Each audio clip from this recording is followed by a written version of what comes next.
Olá, meu querido, olá, minha querida. Sejam todos muito bem-vindos ao nosso canal Universo da Mulher com Anita Castro.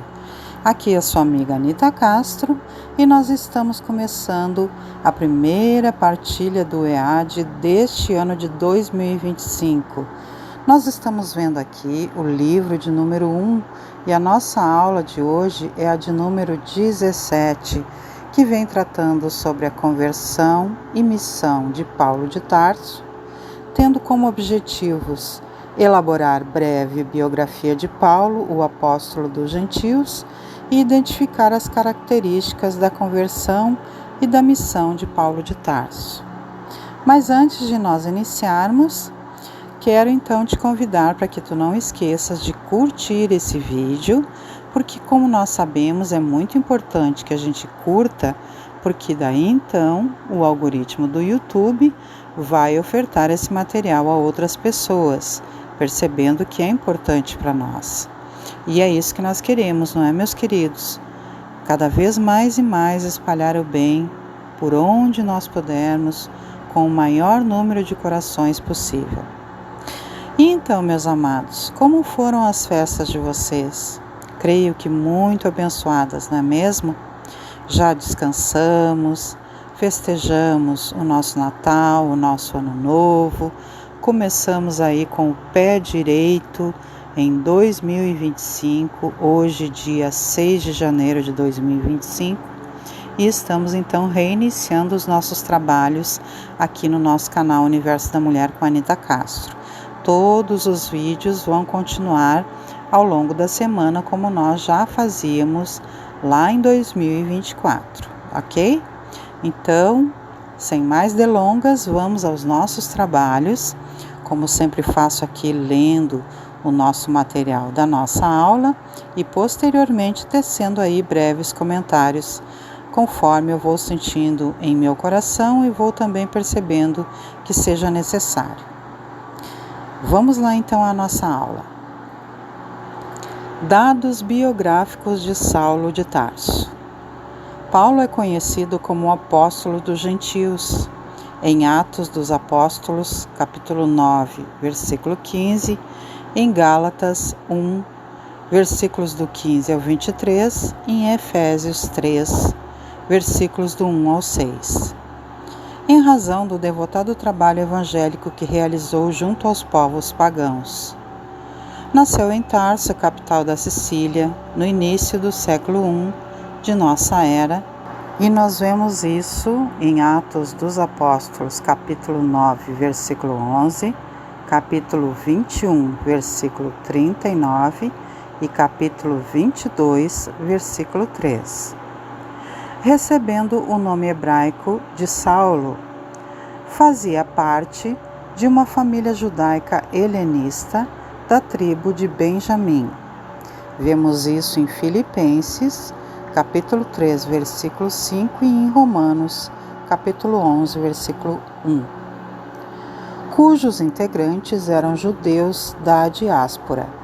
Na infância, aprendeu sobre a sua herança judaica na sinagoga local de Tarso. No entanto, obteve os estágios finais de sua educação religiosa em Jerusalém, sob a orientação do rabino Gamaliel. Vemos isto em Atos dos Apóstolos, capítulo 5, versículo 34 e capítulo 22, versículo 3. Era também cidadão romano por ter nascido numa província de Roma. Vemos isto em Atos dos Apóstolos, capítulo 22, versículos do 25 ao 28 e capítulo 23, versículo 27. A Sicília era um distrito da Ásia Menor, situado próximo da Síria, pertencendo à província de Acácia. O limite era o Monte Tauro, ou Taurus.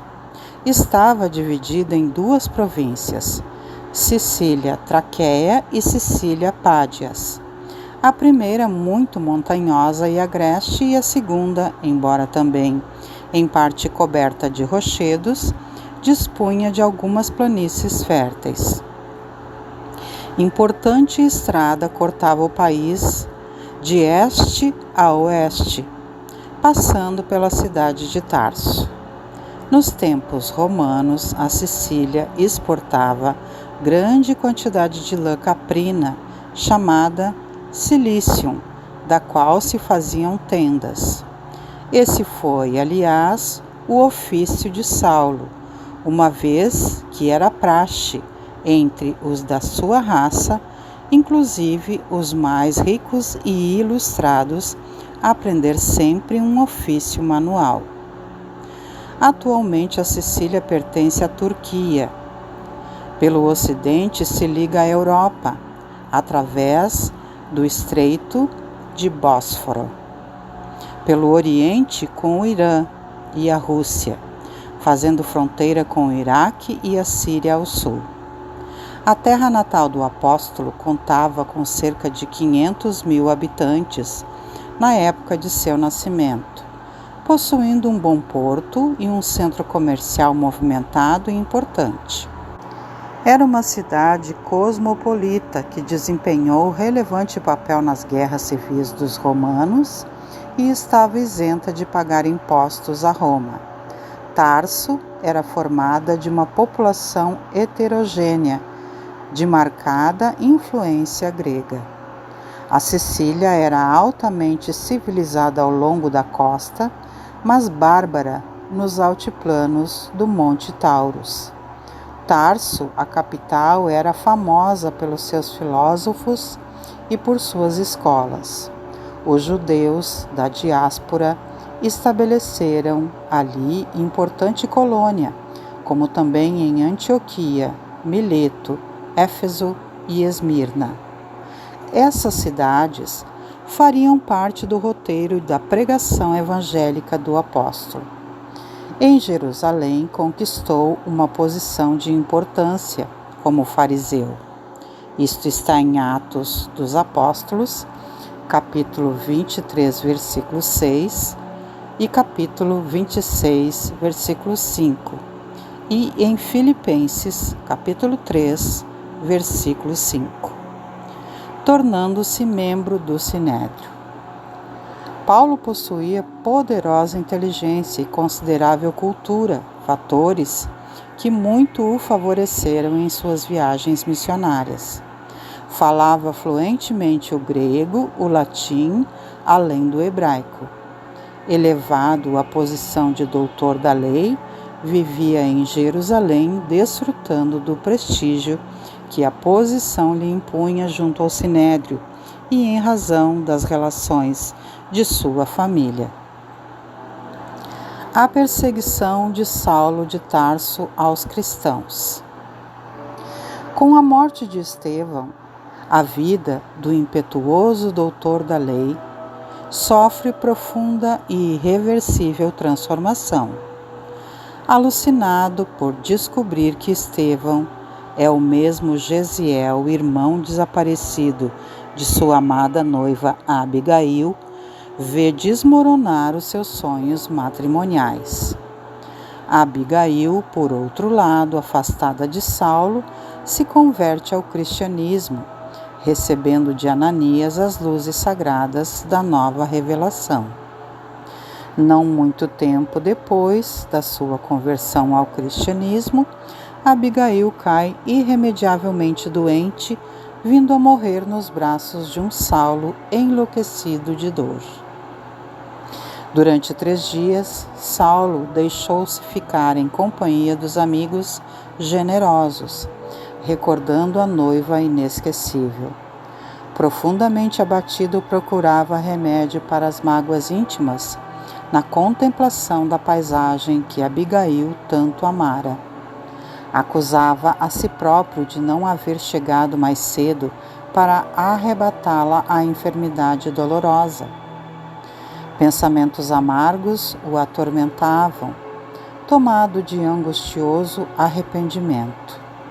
Afinal, com a rigidez das suas paixões, aniquilara todas as possibilidades de ventura. Com o rigorismo de sua perseguição implacável, Estevão encontrara o suplício terrível. Com o orgulho inflexível do coração, atirara a noiva ao antro indevassável do túmulo.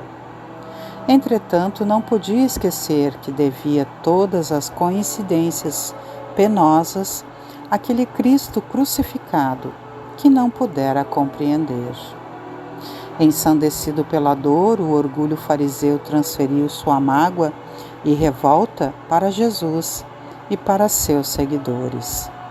Saulo de Tarso galvanizara o ódio pessoal ao Messias escarnecido. Agora que se encontrava só, buscaria concentrar esforços na punição e corretivo de quantos encontrasse transviados da lei. Julgando-se prejudicado pela difusão do Evangelho, renovaria processos de perseguição infamante. Sem outras esperanças, sem novos ideais, já que lhe faltavam os fundamentos para constituir um lar, entregar-se-ia de corpo e alma à defesa de Moisés, preservando a fé e a tranquilidade dos compatrícios. Elabora então um plano de perseguição aos cristãos, especialmente dirigido a Ananias, responsável direto pela conversão de Abigail. Posteriormente, apresenta esse plano ao Sinédrio, esclarecendo que, a despeito da paz reinante em Jerusalém, obtida pelo encarceramento dos principais líderes da Igreja do Caminho, o mesmo não acontecia nas cidades de Jope e Cesareia, onde eram frequentes os distúrbios provocados pelos adeptos do Cristo. Concluindo a exposição, afirma: não somente nesses núcleos precisamos desenvolver a obra saneadora, mas, ainda agora, chegam-se notícias alarmantes de Damasco, a requererem providências imediatas. Localizam-se ali perigosos elementos. Um velho chamado Ananias lá está perturbando a vida de quantos necessitam de paz nas sinagogas. Não é justo que o mais alto tribunal da raça se desinteresse das coletividades israelitas noutros setores. Proponho então estendermos o benefício dessa campanha a outras cidades. Para esse fim ofereço todos os meus préstimos pessoais, sem ônus à causa que servimos. Bastar-me-á tão só o necessário documento de habilitação, a fim de acionar todos os recursos que me pareçam acertados, inclusive o da própria pena de morte, quando se julgue necessária e oportuna. A conversão de Saulo de Tarso ao cristianismo. O plano de Saulo foi totalmente aceito pelo Sinédrio, que lhe concedeu liberdade para agir livremente. De posse das cartas de habilitação para agir convenientemente em cooperação com as sinagogas de Damasco, aceitou a companhia de 3 varões respeitáveis e se ofereceram a acompanhá-lo na qualidade de servidores muito amigos. A fim de 3 dias, a pequena caravana se deslocou de Jerusalém para a extensa planície da Síria. As ações de Paulo antes de sua conversão iniciada, propriamente na estrada de Damasco, foram guiadas por uma consciência mal informada. Assume a postura do inquisidor religioso, que não oferece espaço mental para as orientações superiores ou para ponderações justas proferidas por amigos, por exemplo, as de Gamaliel. Não satisfeito com a perseguição que promoveu em Jerusalém, pediu cartas ao príncipe dos sacerdotes para aprisionar nas sinagogas de Damasco os cristãos que ali buscavam abrigo. Isto está em Atos dos Apóstolos, capítulo 9, versículos 1 e 2. Aproximando-se de Damasco, subitamente uma luz vinda do céu o envolveu de claridade. Caindo por terra, ouviu uma voz que lhe dizia: Saulo, Saulo, por que me persegues? Ele perguntou: Quem és, Senhor? E a resposta: Eu sou Jesus, a quem tu estás perseguindo. Mas levanta-te, entra na cidade, e te dirão o que deves fazer. Os homens que com ele viajavam detiveram-se emudecidos de espanto ouvindo a voz, mas não vendo ninguém. Saulo ergueu-se do chão, mas embora tivesse os olhos abertos, não via nada. Conduzindo-o então pela mão, fizeram-no entrar em Damasco. Esteve 3 dias sem ver e nada comeu ou bebeu. Ora, vivia em Damasco um discípulo chamado Ananias. O Senhor lhe disse em visão: Ananias. Ele respondeu: Estou aqui, Senhor. E o Senhor prosseguiu: Levanta-te, vai pela rua chamada direita e procura na casa de Judas por alguém de nome Saulo de Tarso. Ele está orando e acaba de ver numa visão um homem chamado Ananias entrar e lhe impor as mãos para que recobre a vista. Ananias respondeu: Senhor, ouvi de muitos a respeito deste homem, quantos males fez a teus santos em Jerusalém. E está aqui com a autorização dos chefes dos sacerdotes para prender a todos os que invocam o teu nome. Mas o Senhor insistiu: Vai, porque este homem é para mim um instrumento de escol para levar o meu nome diante das nações pagãs, dos reis e dos filhos de Israel. Eu mesmo lhe mostrarei quanto lhe é preciso sofrer em favor do meu nome. Ananias partiu, entrou então na casa e impôs sobre ele as mãos e disse: Saulo, meu irmão, o Senhor me enviou. Jesus, o mesmo que te apareceu no caminho por onde vinhas. É para que recuperes a vista e fique repleto do Espírito Santo. Logo caíram-lhe dos olhos como que umas escamas, e recobrou a vista. Recebeu então o batismo e, tendo tomado alimento, sentiu-se reconfortado. Saulo esteve alguns dias com os discípulos em Damasco, e imediatamente nas sinagogas começou a proclamar Jesus, afirmando que ele é o Filho de Deus. Todos os que o ouviam ficavam estupefatos e diziam: Mas não é este o que devastava em Jerusalém os que invocavam esse nome e veio para cá expressamente com o fim de prendê-los e conduzi-los aos chefes sacerdotes? Saulo, porém, crescia mais e mais em poder e confundia os judeus que moravam em Damasco, demonstrando que Jesus é o Cristo. Isto está em Atos dos Apóstolos, capítulo 9, versículos do 3 ao 22. Os acontecimentos relativos à conversão de Saulo merecem reflexões mais aprofundadas. O socorro concedido a Paulo de Tarso oferece, porém, ensinamento profundo. Antes de recebê-lo, o ex-perseguidor rende-se incondicionalmente ao Cristo. Penetra a cidade em obediência à recomendação divina. Derrotado e sozinho, revelando extrema renúncia, onde fora aplaudido triunfador. Acolhido em hospedaria singela, abandonado de todos os companheiros, confiou em Jesus e recebeu-lhe a sublime cooperação. É importante notar, contudo, que o Senhor, utilizando a instrumentalidade de Ananias, não lhe cura senão os olhos, restituindo-lhe o dom de ver.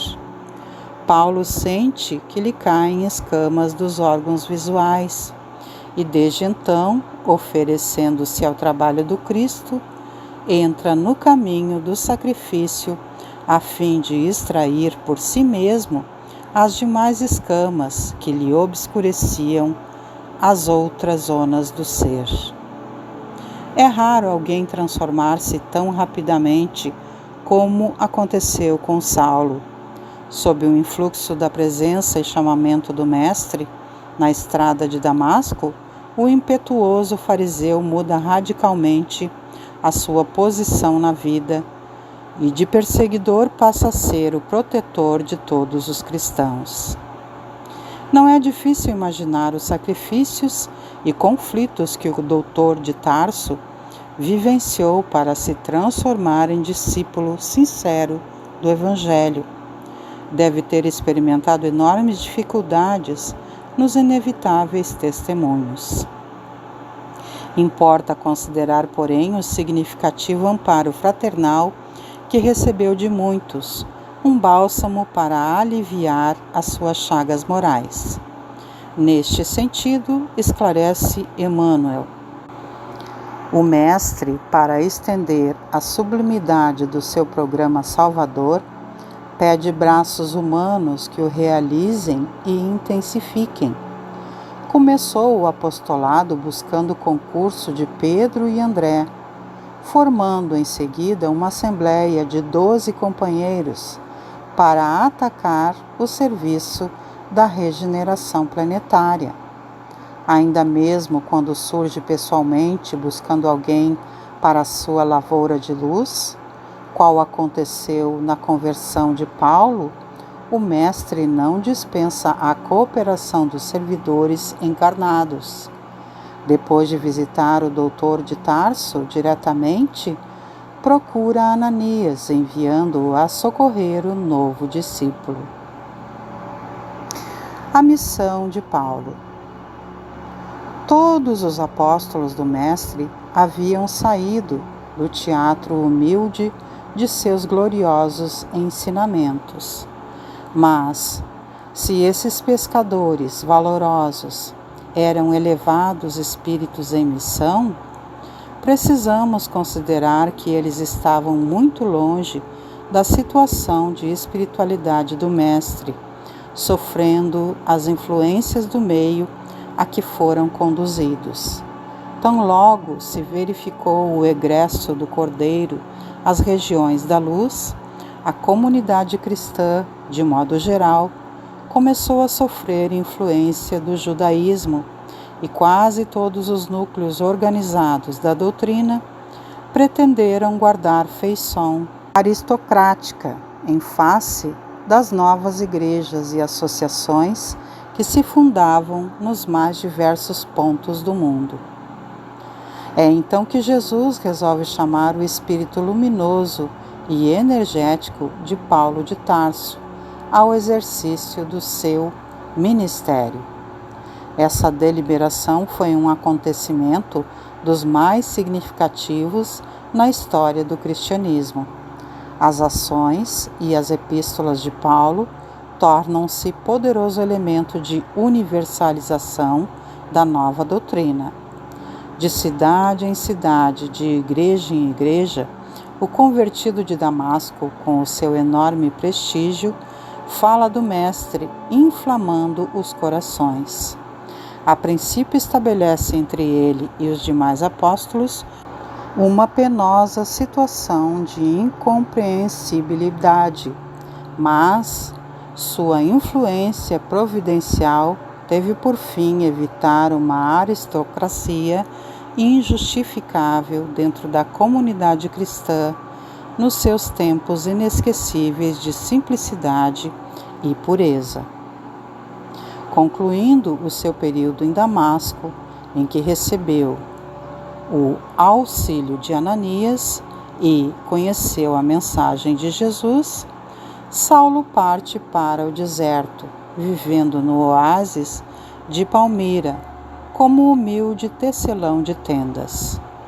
Nessa localidade, prossegue no seu aprendizado, tendo oportunidade de vir a conhecer o idoso Ezequias, irmão de Gamaliel, cristão valoroso, assim como o casal Priscila e Áquila, judeus também convertidos ao cristianismo. Veja a propósito maiores informações sobre esse período da vida de Saulo no livro de Emmanuel, Paulo e Estevão, na segunda parte, nos capítulos 1 e 2. Retornando a Jerusalém, após estágio no deserto, os cristãos fugiam dele temerosos.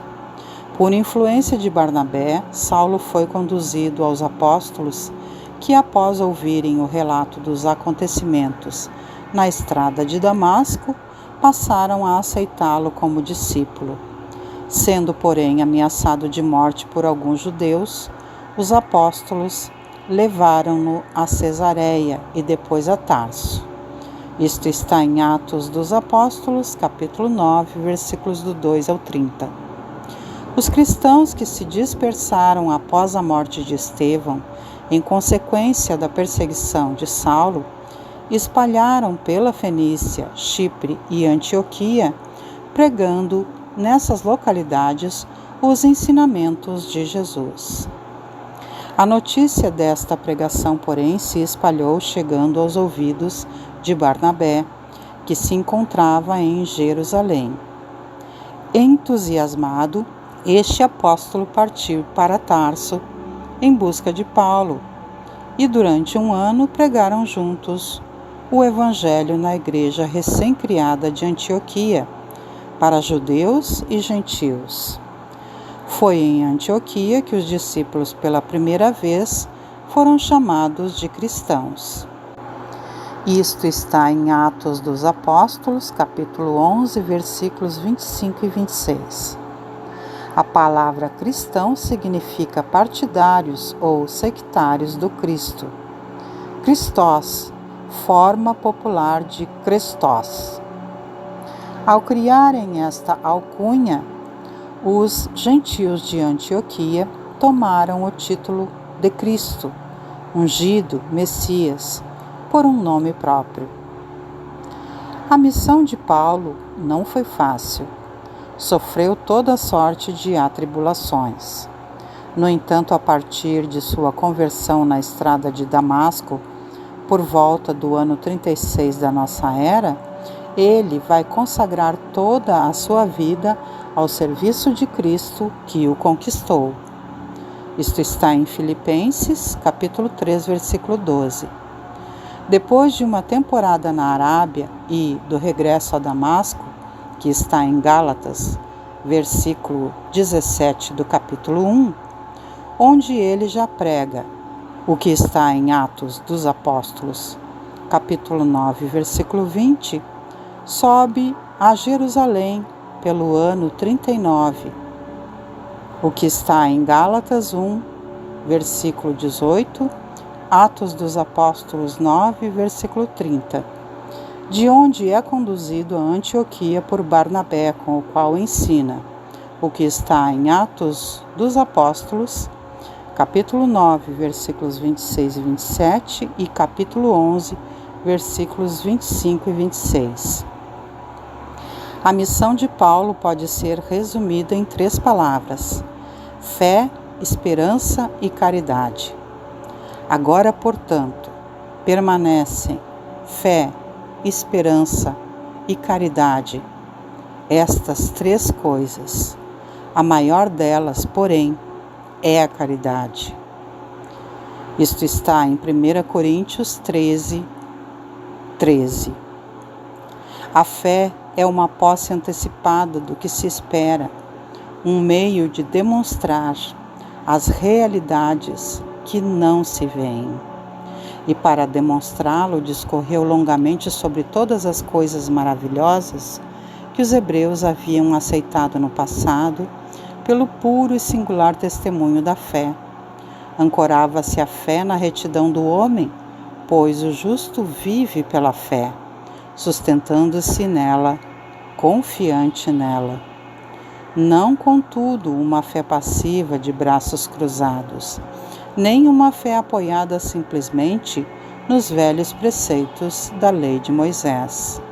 A fé precisava ser ativa, construtiva, fraterna, atuante, fortalecida na esperança, dinamizada na caridade. A esperança em Paulo está intimamente ligada à fé, que por sua vez vem do testemunho daqueles que viram e falaram com um ser oficialmente morto. A ressurreição do Cristo é o seu argumento decisivo em relação à esperança. Na estrada de Damasco, ele viu o Cristo vivo e recoberto de luz, depois de estar oficialmente morto há vários anos. Dessa forma, Paulo, a descoberta mais retumbante foi que o ser não morre para sempre, que existe a grandeza da imortalidade, a existência de outro corpo leve e luminoso que permite a sobrevivência do espírito, de que há um reino de glórias e alegrias à espera de cada um de nós, de que é preciso aceitar a leve tribulação do momento que passa, como ele afirmava, em troca de um enorme caudal de glória eterna. A fé e esperança, porém, embora pessoais e muitas vezes incomunicáveis, intransferíveis por simples tradição, não seriam conquistas inativas, estáticas e infrutíferas.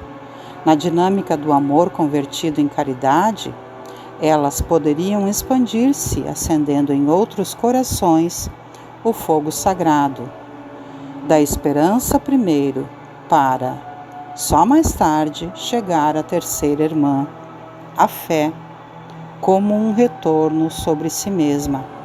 A fé e o amor devem contemplar o futuro com o olhar da confiança e, portanto, da esperança. A fé unida à esperança pode ser apenas egoísmo.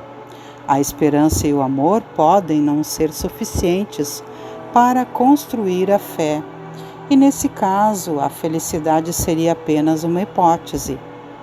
É preciso as três, como acentuou Paulo, e todos aspirassem às três, mas a maior delas é o amor. Fica claro assim porque um dos mais belos textos de sua autoria é o capítulo 13 da primeira epístola aos Coríntios, que versa sobre a caridade e o amor, assim como o capítulo 11, epístola aos Hebreus, que trata da fé.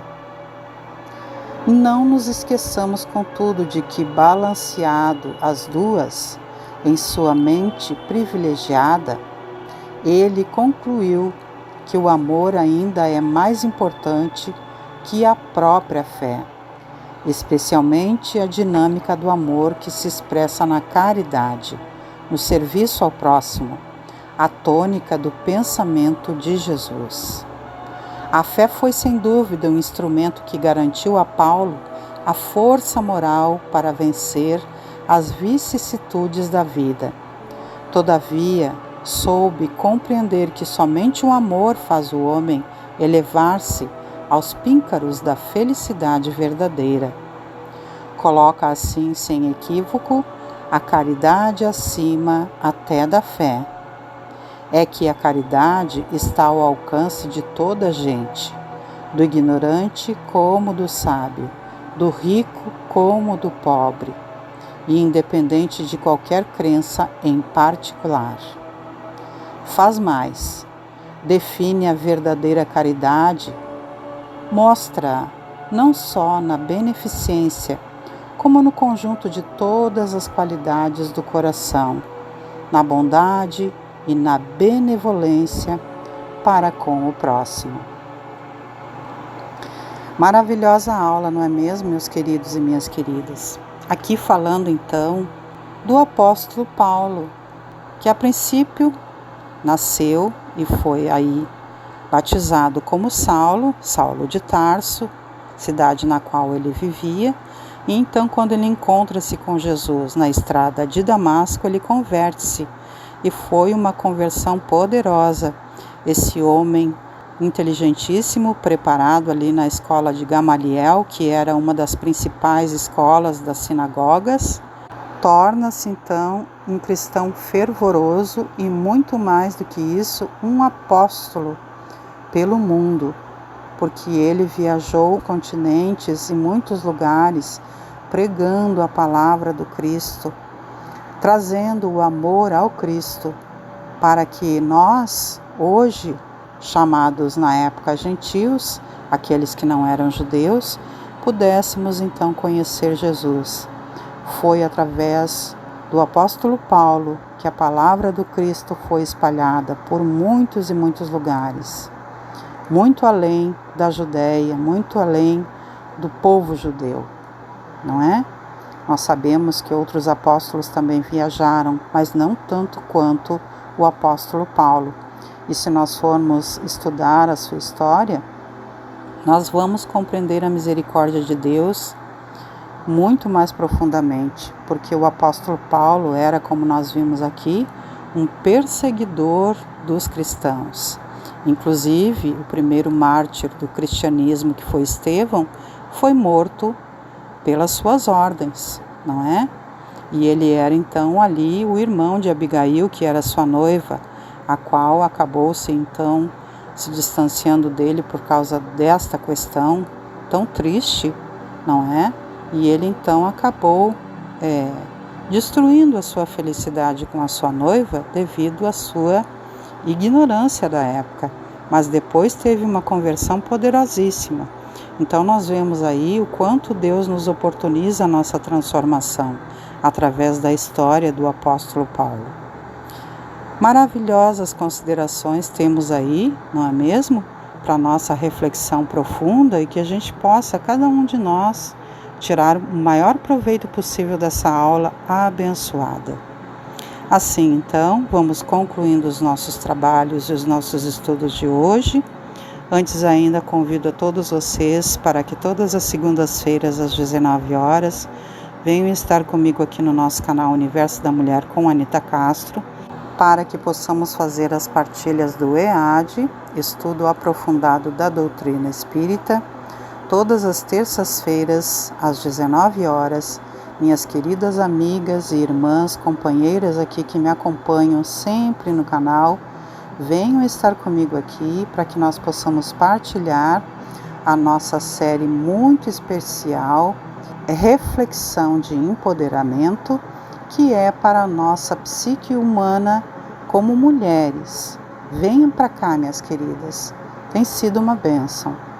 Todas as quartas-feiras, às 21 horas, nós temos então o nosso encontro com Jesus e toda a sua comitiva espiritual através do Evangelho no Lar, quando nós o convidamos, o Cristo amado de Deus, nosso amigo Jesus e sempre companheiro fiel, para vir abençoar os nossos lares.